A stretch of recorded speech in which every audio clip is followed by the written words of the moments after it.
আর এই যে পপা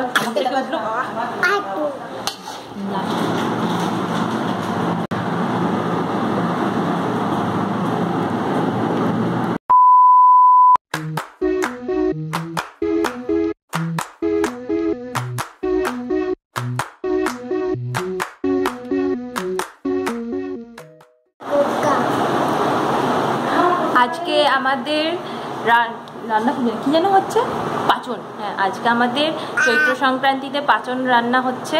তো তার জন্য এখন সকালবেলা 9:30 প্রায় বাজতে যায়, দিয়ে এখন এই যে সব তরকারিগুলো এখন মোটামুটি কাটা কমপ্লিট হয়েছে, মোটামুটি হয়েছে, এখনো কিছু কিছু বাকি আছে।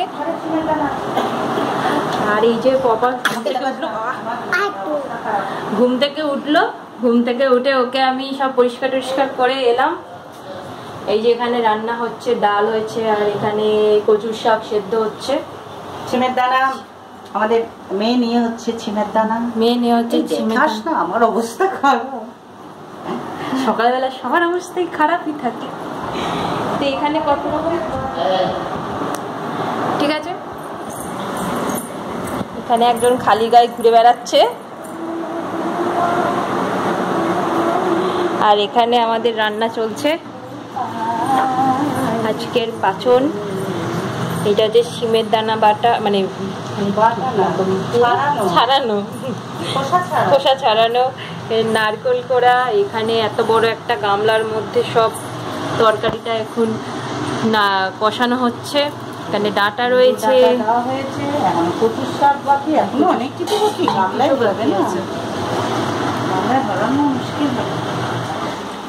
তো আমাদের পাচন মোটামুটি কমপ্লিট। লাস্টে ভাজা মশলা দিয়ে একটুখানি নেড়ে দিয়ে এটাকে ঢাকা দিয়ে রেখে দিতে হবে। এমনিতে ভিডিওতে বোঝা যাচ্ছে না যে মানে কড়াইটা কতটা বড়। এটা অ্যাকচুয়ালি একটা স্টিলের গামলা, এটার মধ্যে হচ্ছে।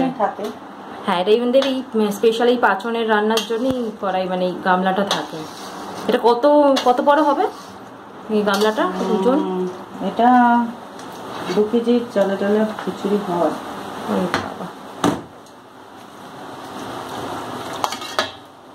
এবার একটু জল দিয়েছি, এমন আবার জল ছাড়া করি, কিন্তু শক্ত শক্ত থাকে, একটু জল দিলাম, ঢাকা দিয়ে দিই, একটু তুই টেস্ট কর। ঠিক আছে।